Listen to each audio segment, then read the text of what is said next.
الحمد لله وحده والصلاة والسلام على من لا نبي بعده أما بعد فأعوذ بالله من الشيطان الرجيم بسم الله الرحمن الرحيم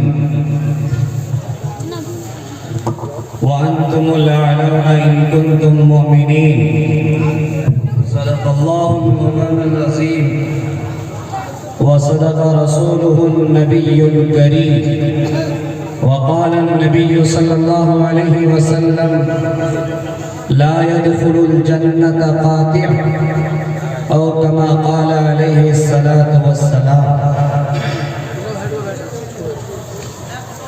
برادران اسلام، معزز سامعین کرام، عزیز بچوں، میری پردہ نشین ماں اور بہنوں،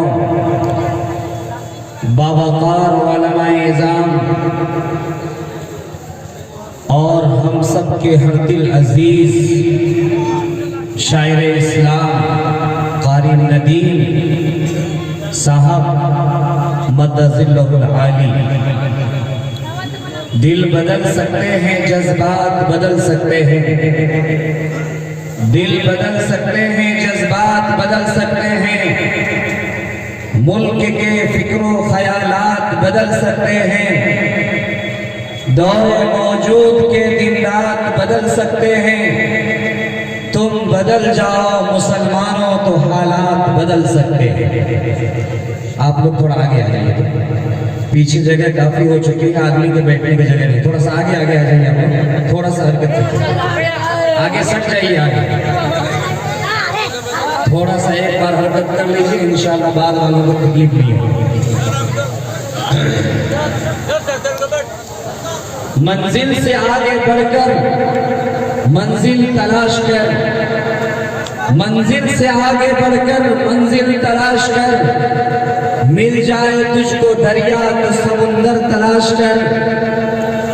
ہر شیشہ ٹوٹ جاتا ہے پتھر کی چوٹ سے، ہر شیشہ ٹوٹ جاتی ہے پتھر کے چوٹ سے، پتھر ہی ٹوٹ جائے وہ شیشہ تلاش کر. مسلمانوں سنبھل جاؤ، سنبھل جانے کا وقت آیا، بہت سوئے ہو اب ہوش میں آنے کا وقت آیا. ملت اسلامیہ کے بزرگ فرزندوں، ابھی میں نے آپ کے سامنے اللہ رب العزت کی کلام کی وہ آیت پڑھی ہے جس میں اللہ تعالیٰ نے مسلمانوں کی تعریف کی ہے. ترجمہ ہے وَأَنْتُمُ الْأَعْلَوْنَ إِن كُنتُم مُؤْمِنِينَ، کہ تم ہی سر بلند رہو گے، شرط ہے کہ کامل مومن بن جاؤ. میں نے ایک حدیث پڑھی ہے، لا يدخل الجنت قاطع، رشتہ توڑنے والا جنت میں داخل نہیں ہوگا. انہی دو کے ضمن میں میں آپ کے سامنے کچھ دیر کے لیے آیا ہوں. میری آواز سے آپ کو سمجھ میں آ رہا ہوگا کہ اس گلے پر اتنی زیادہ دباؤ دی گئی ہے، اتنا زیادہ بوجھ کا اثر ہے کہ آواز کھل کر سامنے نہیں آ پا رہی ہے.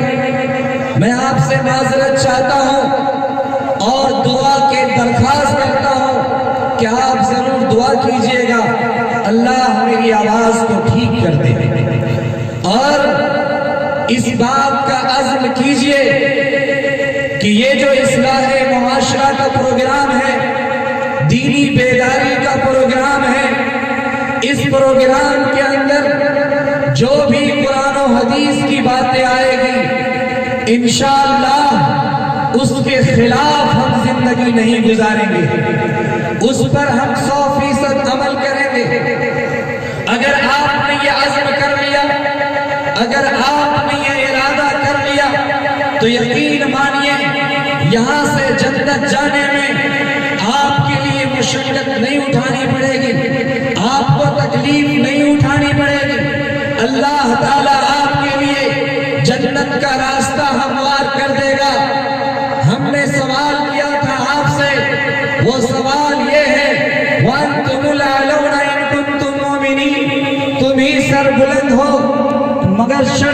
کہ کامل مومن بن جاؤ.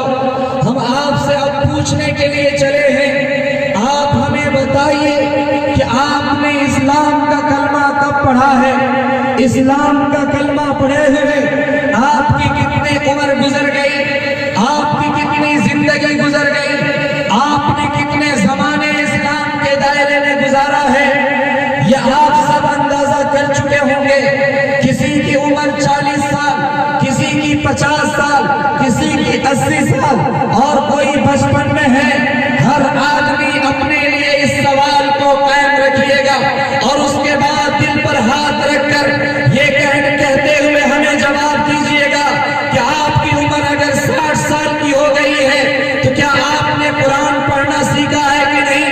آپ کی عمر اگر 70 سال کی ہو گئی ہے تو کیا آپ کو قرآن پڑھنے کے لیے آتا ہے کہ نہیں؟ اگر آپ کی عمر 90 سال کی ہے تو آپ کو قرآن پڑھنے کے لیے آتا ہے کہ نہیں؟ سرکار مدینہ جناب محمد رسول اللہ صلی اللہ علیہ وسلم پر سب سے پہلی وحی نازل ہوتی ہے. اقرا بسم ربک الذی خلق، خلق الانسان من علق، اقرا وربک الاکرم الذی علم بالقلم، علم الانسان ما لم یعلم. اے نبی پڑھیے اس رب کے نام سے جس نے تجھے پیدا کیا ہے اور تم کو وہ سکھایا جو تم نہیں جانتے تھے. اے مسلمانوں، یہ وحی سرکار مدینہ پر نازل ہوتی ہے.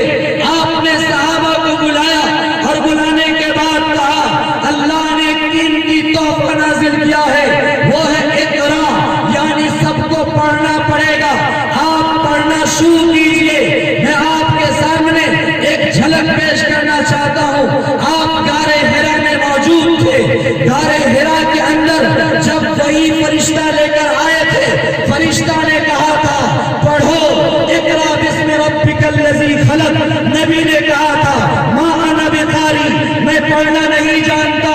آج 5 سال کے بچہ کو میں کہوں پڑھو اقرا بسم ربک الذی خلق، وہ پڑھنا شروع کر دے گا. 10 سال کے بچہ کو میں کہوں پڑھو، وہ پڑھنا شروع کر دے گا. 20 سال کے بچہ کو کہوں پڑھو اقرا بسم ربک الذی خلق، وہ پڑھنا شروع کر دے گا. ہم سب کے نبی کی عمر 40 سال کی ہے. فرشتہ کہہ رہا اقرا، پڑھو. نبی کہہ رہے ما انا بقاری، میں پڑھنا نہیں جانتا.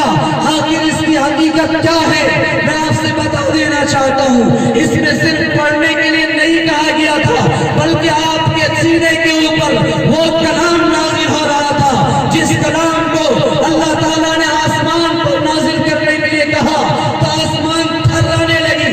جب زمین پر نازل کرنے کے لیے کہا زمین پھٹنے لگی. جب اس کو پہاڑ کے اوپر نازل کرنا چاہا لو انزلنا هذا القرآن على جبل لرأيته خاشعا متصدعا، اگر اس قرآن کو پہاڑ پر نازل کر دیا جاتا پہاڑ ٹکڑا ٹکڑا ہو جاتا، ریزہ ریزہ ہو جاتا. پہاڑ اس قرآن کے بوجھ کو ہوئے زمین کی کوئی چیز برداشت کرنے کی تو صلاحیت نہیں رکھتی تھی. اس لیے اس کلام کو اللہ نے آپ صلی اللہ علیہ وسلم کے قلوب پر نازل کیا. اور یہ اتنا بھاری بوجھ تھا، یہ اتنا مضبوط سندیش تھا، یہ اتنا مضبوط مشن تھا، یہ اتنا بڑھیا مقصد تھا، یہ اتنا بہترین دین تھا جو اللہ تعالیٰ اپنے ماننے والوں کو دینا چاہ رہے تھے کہ جس دین پر، جس وحی پر اگر عمل کرے گا تو وہ جنت میں جائے گا. جس پر اگر عمل کرے گا تو دنیا بھی سنور جائے گی، آخرت بھی سنور جائے گا، کہیں سے پریشانی نہیں ہوگی. 3 بار فرشتہ نے سوال کیا اقرا بسم ربک الذی خلق، پڑھو. نبی نے 3 بار کہا میں پڑھنا نہیں جانتا. آپ صلی اللہ علیہ وسلم کو سینے سے لگایا، زور سے بھینچا، آپ کے سینہ ٹوٹنے لگا، آپ پریشان ہو گئے. وہاں سے روتے ہوئے گھر آئے. گھر نے اپنی بیوی کو کہا کہ مجھ سے ایک آدمی ملا تھا، وہ انسان نما تھا، بہت مضبوط تھا. انہوں نے سینے سے لگا کر اتنا زور سے ہمیں بھینچا ہے، اتنا زور سے دبایا ہے کہ سینہ میرا ٹوٹنے کے قریب تھا.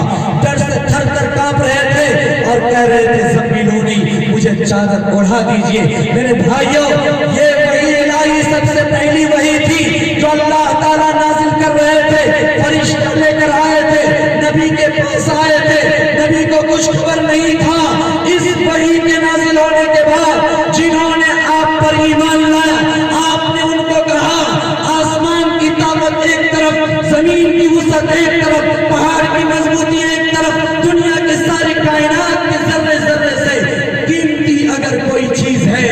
اللہ تعالیٰ کا بھیجا ہوا کلام ہے، اس لیے اے صحابہ کی جماعت تم کچھ بھی کرنا سب سے پہلے اللہ کے کلام کو سینے سے لگا لینا، اللہ کے کلام کو سینے سے لگا لینا۔ جس سینہ میں قرآن ہوگا اس سینہ کو جہنم کی آگ نہیں جلا سکتی ہے، جس دل میں قرآن ہوگا اس دل میں شیطان بسیرا نہیں بنا سکتا ہے، جس گھر میں قرآن ہوگا اس گھر میں شیطان کا وسوسہ داخل نہیں ہو سکتا ہے۔ اس لیے میرے بھائیوں، قرآن کو صحابہ نے اپنے سینے سے لگایا تھا، اور صحابہ کرام کو نبی نے حکم دیا تھا کہ اگر قرآن کی آیت نازل ہو تو سب کام سے پہلے قرآن کی آیت کو اٹھا لینا، اس کو یاد کرنا، بیوی کو جا کر یاد کرانا، بچوں کو جا کر یاد کرانا۔ اگر کوئی ویران وادی میں بکری چلا رہا ہے تو انہیں جا کر یاد کرانا، اگر کوئی جنگل کے اوٹ میں اونٹ چلا رہا ہے انہیں جا کر یاد کرانا، اگر کوئی جہاد میں نکلا ہے انہیں جا کر قرآن کی آیت یاد کرانا۔ صحابہ نے اس چیز کو سب سے قیمتی دولت سمجھا تھا، سب سے اعلیٰ چیز سمجھا تھا، انہوں نے قرآن کو سینے سے لگایا تھا۔ وَأَنْتُمُ الْأَعْلَوْنَ إِن كُنتُم مُؤْمِنِينَ، انہوں نے قرآن کو سینے سے لگایا، کامل مومن بنا۔ اللہ تعالیٰ نے پوری دنیا کی حکومت انہیں عطا فرما دی، اللہ نے پوری دنیا کو غلام بنا دیا اس کے پیچھے۔ آج ہم ہیں جن کو وراثت میں ایمان ملا، وراثت میں اسلام ملا، وراثت میں نماز ملا، وراثت میں مذہب ملا۔ عمر 70 سال، عمر 80 سال، عمر 90 سال، قرآن پڑھنا جانتے ہیں نہیں جانتے ہیں، 4 سورہ یاد ہے نہیں یاد ہے۔ دل پر ہاتھ رکھ کر کے مجھے جواب دیجئے، جس آدمی کو 4 سورہ یاد نہیں، جس کو 4 سورہ یاد نہیں، کیا 4 رکعت نماز میں صحیح پڑھ سکتا ہے؟ نہیں پڑھ سکتا ہے۔ جب اس کی 4 رکعت صحیح نہیں ہو سکتی ہے تو آپ جواب دیجئے اللہ کو کل قیامت کے دن ہم کیا منہ دکھائیں گے؟ اللہ کو ہم کیا منہ دکھائیں گے جب ہم قیامت میں روز محشر میں اللہ کے دربار میں جہاں ولین آخرین کا مجمع ہوگا، جہاں بڑے بڑے لوگ نفسی نفسی پکار رہے ہوں گے، اور اللہ کے نبی صلی اللہ علیہ وسلم حوض کوثر پر تشریف فرما ہوں گے، گلاس میں جام لیے ہوئے ہوں گے، اور نبی کے ماننے والے امتی ہم اور آپ اس شوق میں، اس جذبہ میں جا رہے ہوں گے کہ ہم نبی کے ہاتھ سے جام پیئیں گے، آب حیات پیئیں گے، جام کوثر پیئیں گے، لیکن نبی کا فرمان اس وقت ہوگا، یا ربی ان قوم اتخذوا هذا القرآن مہجورا، اے میرے رب یہی میری امتی ہے جنہوں نے قرآن کو چھوڑ دیا تھا۔ میرے بھائی، اس وقت ہم نبی کو کیا جواب دیں گے؟ اس وقت ہم نبی کو کیا جواب دیں گے؟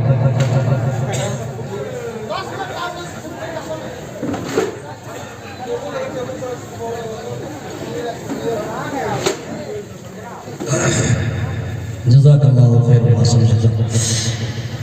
قیامت کے دن اللہ کے نبی فرمائیں گے، یا ربی ان قوم اتخذوا هذا القرآن مہجورا، کہ اے میرے رب یہی میری قوم ہے، یہی میری امتی ہے جس کے لیے طائف کے میدان میں خون سے لت پت جسم روتا ہوا، آنسوں سے ٹپٹپاتا ہوا، آنکھ پریشان حال تھا، جس وقت تو نے آسمان سے فرشتہ کو نازل کیا تھا، انہوں نے کہا تھا اگر آپ انتقام لینا چاہیں، اگر آپ بدلہ لینا چاہیں تو دونوں طرف کے پہاڑ کو ہم لا کر پیس دیں گے، لوگوں کو ہلاک کر دیں گے، لیکن آپ صلی اللہ علیہ وسلم نے میرے اور آپ کی وجہ سے کہا تھا اللہم اہد قومی فإنہم لا یعلمون، اے میرے مولا یہ قوم مجھے نہیں جانتی ہے، میری حقیقت کو نہیں جانتی ہے، آپ اسے معاف کر دیجئے،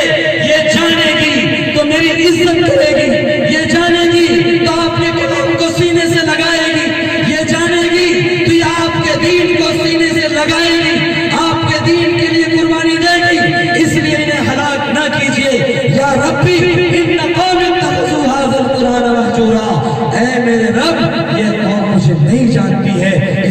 مجھے معاف کر دیجئے۔ میرے بھائیوں، کیا اسی لیے آپ صلی اللہ علیہ وسلم کا دندان مبارک شہید ہوا تھا جنگ احد کے اندر؟ کیا اسی لیے نبی کے جسم کو لہو لہان کیا گیا تھا؟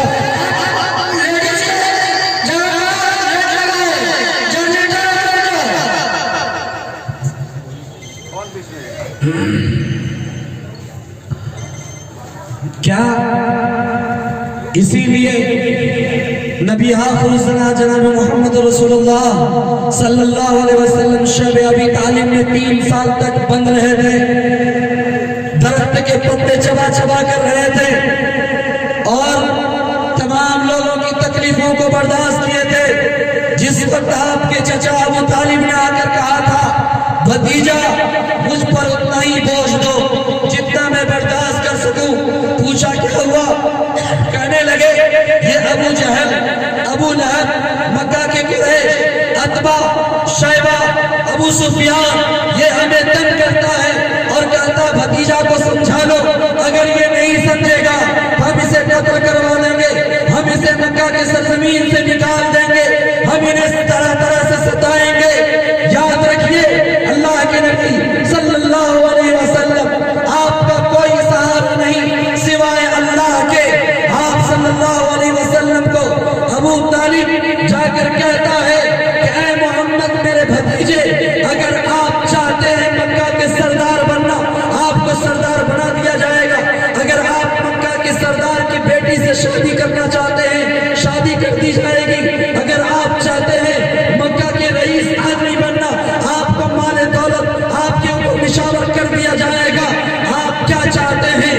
آپ نے اللہ سے حکم مانا، فرشتے سے مشورہ کیا، آپ صلی اللہ علیہ وسلم نے کہا اے میرے چچا جان معاف کیجئے گا، اگر میرے ایک ہاتھ میں چاند دوسرے ہاتھ میں سورج رکھ دے پھر بھی میں اس کام سے پیچھے نہیں ہٹوں گا۔ آپ کو معلوم تھا کہ یہ میرے جتنے بھی بھائی ایمان لائے ہیں، نماز پڑھتے ہیں، جن کے سر پر ٹوپیاں ہیں، جو ایمان کا دعوے دار ہے، جو عشق رسول کا دعویٰ کرنے والے ہیں، یہ کل ہم پر ایمان لائیں گے۔ اگر ہم مال سے سودا کر لیے، اگر ہم بیٹے سے سودا کر لیے، اگر ہم سردار بن گئے تو کل یہ لوگ ایمان نہیں لا پائیں گے اور جہنم میں جانے کے لیے جہنم میں جانے کا حقدار بن جائیں گے۔ اے میرے بھائیوں، ہمارے نبی کا ہم پر اتنا بڑا احسان ہے، اتنا بڑا احسان ہے کہ پوری زندگی اگر ہم نبی کا شکر ادا کرتے رہے، نبی پر درود بھیجتا رہے، پھر بھی نبی کا حق ہم سے ادا نہیں ہو سکتا ہے۔ ہمارے نبی نے ہمارے لیے بہت کچھ کیا ہے۔ میدان محشر میں تمام انبیاء کرام یا رب نفسی یا رب نفسی یا رب نفسی پکار رہے ہوں گے اور کہہ رہے ہوں گے مجھے اپنی فکر ہے، مجھے اپنی فکر ہے، مجھے اپنی فکر ہے۔ وہیں پر ایک آواز گونج رہی ہوگی جس زبان سے یہ الفاظ آ رہا ہوگا، یا رب امتی یا رب امتی یا رب امتی۔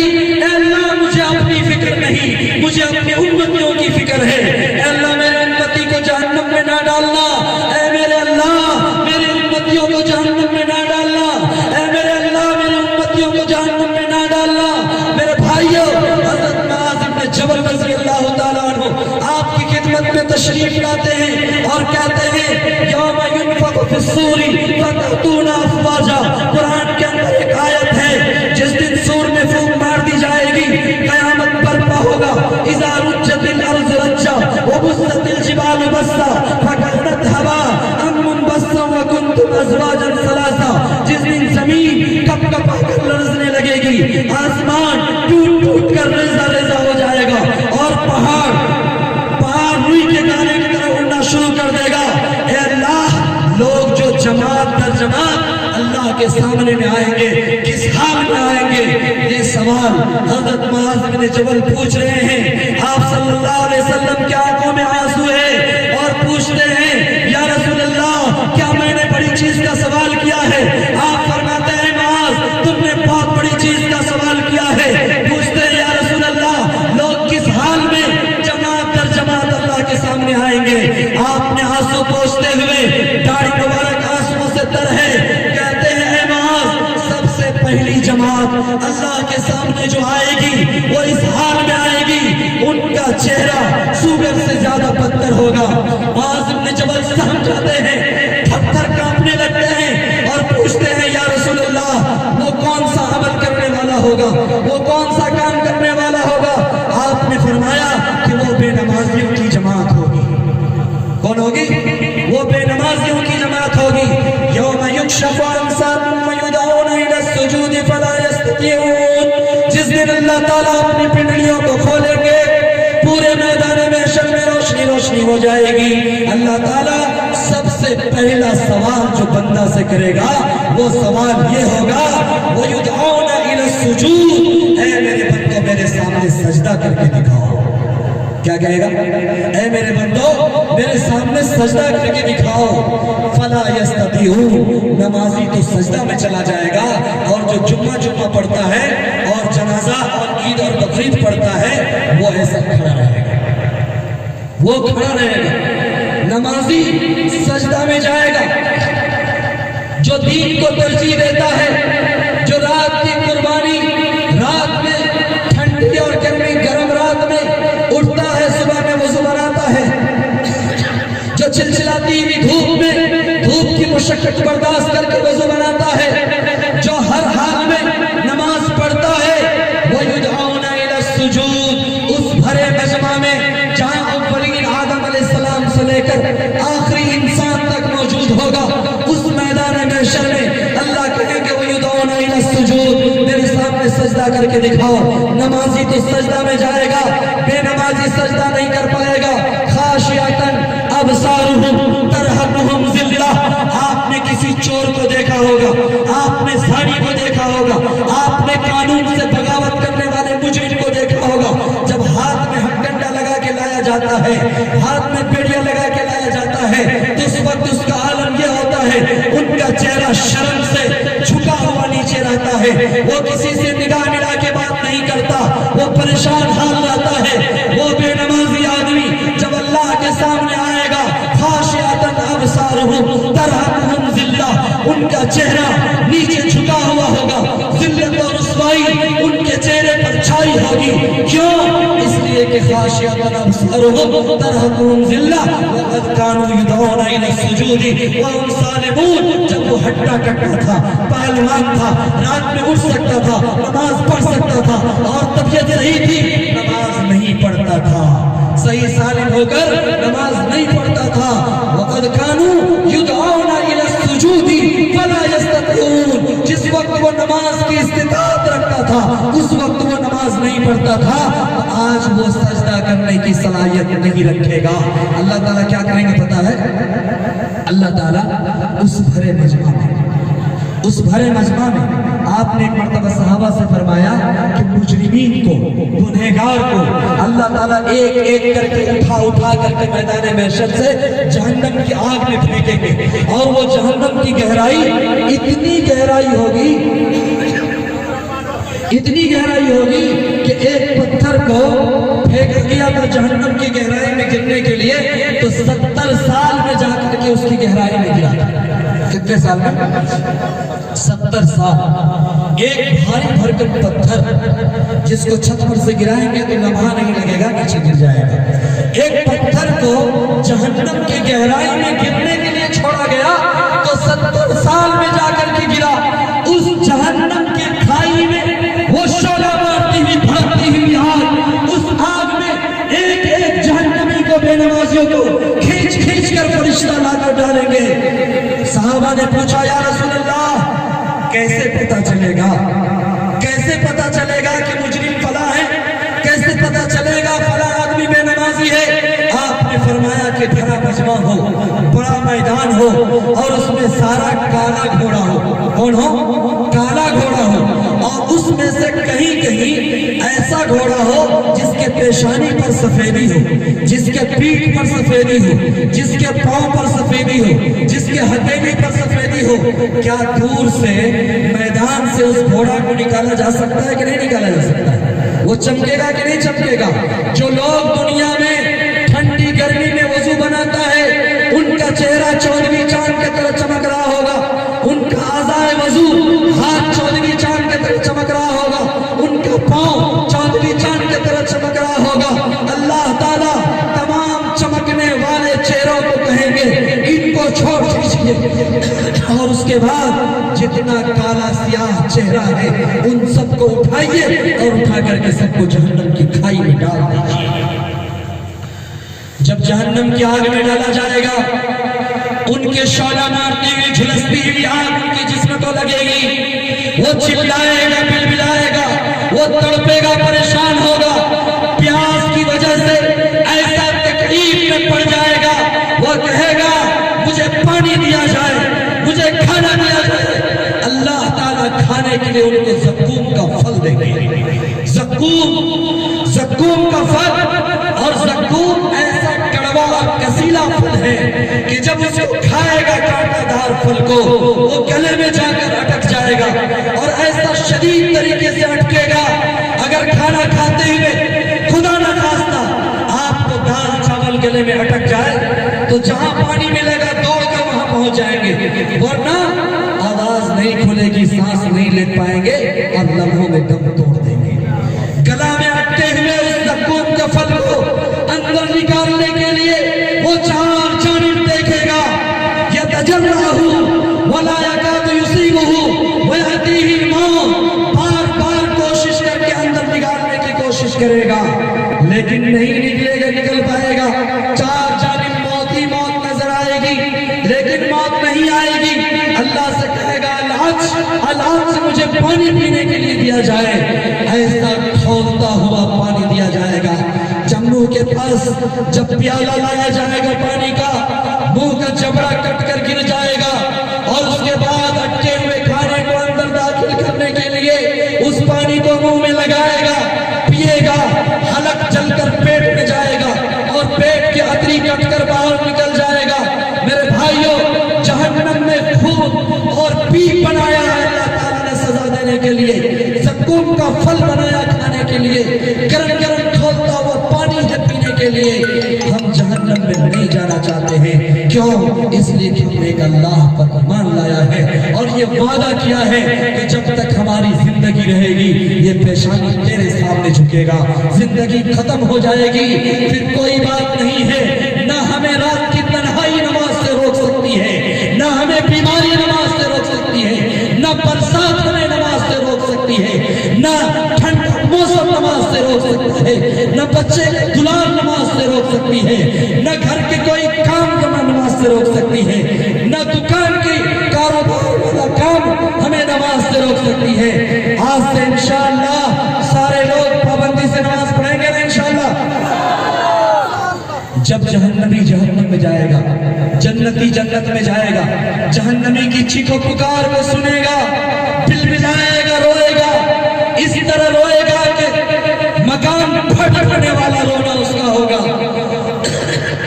اور آنسو بہاتے ہوئے ان کے گال کے اوپر اتنا بڑا، اتنا گہرا سوراخ ہو جائے گا کہ دنیا کی کشتی اس پر سے گزر جائے گی، ایسا رونا ہوگا اس کا۔ جنتی پوچھے گا ما سلککم فی سقر، ما سلککم فی سقر، اے میرے بھائی، اے میرے چچا، اے میری بیوی، اے میرے بیٹے، کس چیز نے تمہیں جہنم میں ڈال دیا؟ دنیا میں تو تم ہمارے ساتھ رہتے تھے، دنیا میں کبھی تکلیف پہنچتی تھی تو رات کو رات نہیں، دن کو دن نہیں، برسات کو برسات نہیں، آندھی طوفان کو آندھی طوفان نہیں سمجھتے تھے، فوراً گاڑی لیتے تھے، ایمبولینس لیتے تھے اور اس کو ٹھیک کرنے کے لیے ہاسپٹل پہنچاتے تھے، چاہے پیسہ رہے چاہے نہ رہے، گھر بیچ کر علاج کرتے تھے۔ لیکن کیا ہوا؟ کس چیز نے تمہیں جہنم میں ڈال دیا؟ وہ کہے گا قالوا لم نک من المصلین، ہم دنیا میں نماز نہیں پڑھتے تھے، ولم نک نطعم المسکین، ہم مسکینوں کو کھانا نہیں کھلاتے تھے۔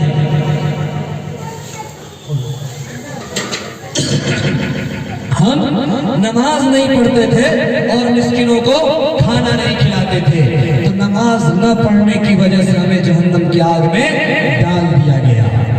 میرے بھائیوں، یہ بقا کی سرزمین ہے، ہم نے سنا ہے کہ یہاں نہ جانے کس انداز میں اللہ کے بندہ بستے ہیں، اور کون کتنے بڑے اللہ والے ہیں، وہ اللہ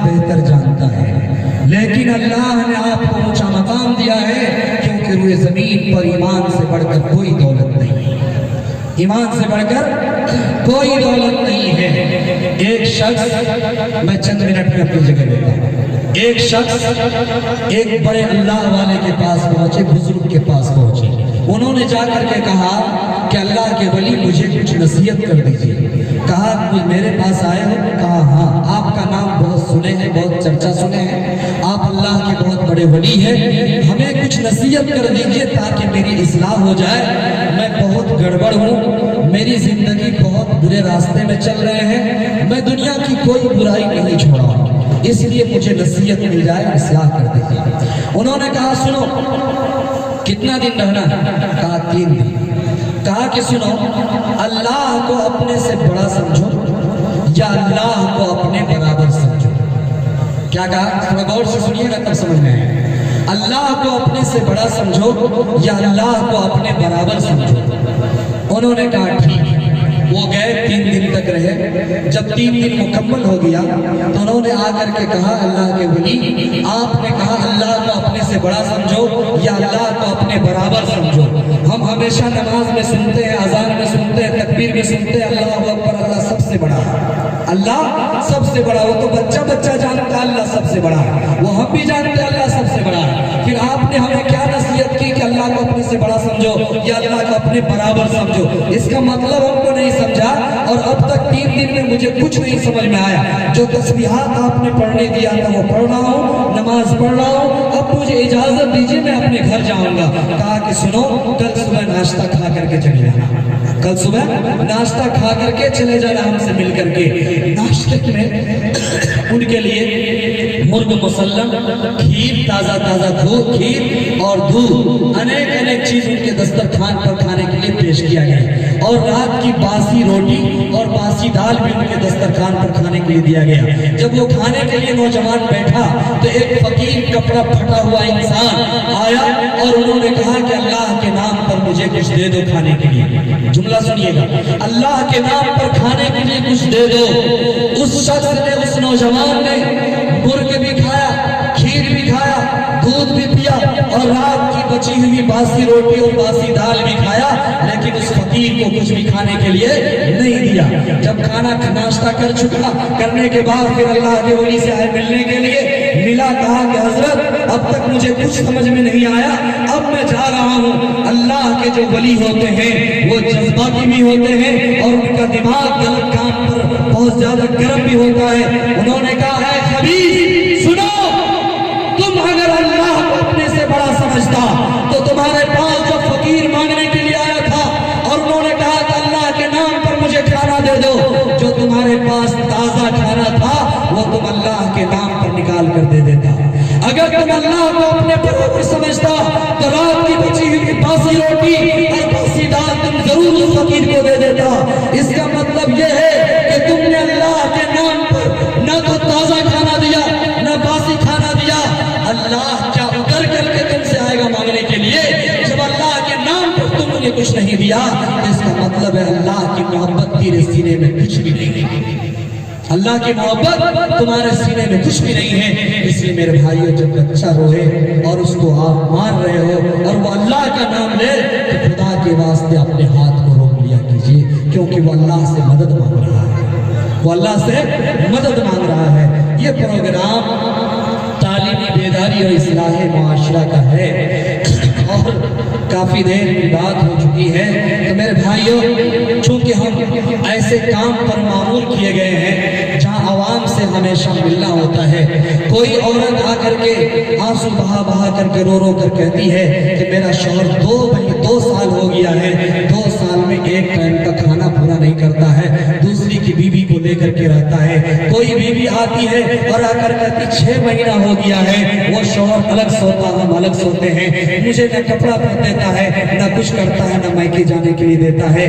میرے بھائیوں، کوئی شوہر آتا ہے اور آ کر کہتا ہے کہ بیوی ہمیشہ میکے میں رہتی ہے، وہ یہاں نہیں آ پاتی ہے۔ کوئی آتا ہے اور آ کر کہتا اپنی بیٹی کے بارے میں کہ وہ رات بھر غیر مرد سے بات کرتی رہتی ہے۔ کوئی نوجوان کا باپ آتا ہے اور اور کہتا ہے کہ یہ شراب پیتا ہے، ماں باپ کو مارتا ہے، گھر سے دھکا مار کر کے نکال دیتا ہے۔ میرے بھائیوں، ہمارے سماج میں اتنی بکھری ہوئی برائیاں ہیں کہ اگر گرنا شروع کر دیا جائے تو زندگی ختم ہو جائے گی۔ اس سب کا ایک ہی علاج ہے، لا يبقى من الاسلام الا اسمه ولا يبقى من القرآن الا رسمه مساجدهم عامرة وهي خراب من الهدى۔ کہ صرف ایک کام کیجئے، کل سے یہ نیت کر لیجئے کہ انشاءاللہ فجر کی نماز سے پابندی سے جب تک زندگی کی آخری سانس رہے گی نماز پڑھیں گے۔ جو پیشانی اللہ کے سامنے جھکے گا وہ بڑوں کی عزت بھی کرے گا، وہ چھوٹوں کو شفقت بھی کرے گا، وہ بیوی کے حقوق بھی ادا کرے گا، وہ بیٹے کی تربیت بھی کرے گا، وہ بیٹے کے ساتھ اچھا انصاف بھی کرے گا۔ اور جو پیشانی اللہ کے سامنے نہیں جھکا وہ کسی کا مان نہیں سکتا ہے، کیونکہ جو رب پیدا کیا ہے وہ اسی کو نہیں جانتا تو وہ کس کو جانے گا۔ اور دوسری چیز یہ ہے کہ کل سے یہ نیت کر لیجئے، جس حال میں ہے، جس عمر میں ہے، ہم کو قرآن شریف ہر حال میں سیکھنا ہے۔ جب تک قرآن نہیں سیکھیں گے اس وقت ہم قبرستان میں نہیں جائیں گے۔ قرآن سیکھیں گے نا انشاءاللہ۔ اور تیسرا کام یہ ہے کہ مسجدیں عالی شان ہوگی لیکن نمازی سے خالی ہوگی، مسجدیں ویران ہوگی۔ یہ قرب قیامت کا زمانہ ایسا ہونے والا ہے، ہم لوگ قرب قیامت کی بشارت یا وعید والے انسان نہ بنے، ہم خوشخبری والا بنے۔ انشاءاللہ اپنے حالات کو بدلیں گے، ماحول خود بخود بدل جائے گا، دل بدل سکتے ہیں، جذبات بدل سکتے ہیں، ملک کے فکر و خیالات بدل سکتے ہیں، دور موجود کے دلات بدل سکتے ہیں۔ تم بدل جاؤ مسلمانوں تو حالات بدل سکتے ہیں۔ وما علینا الا البلاغ۔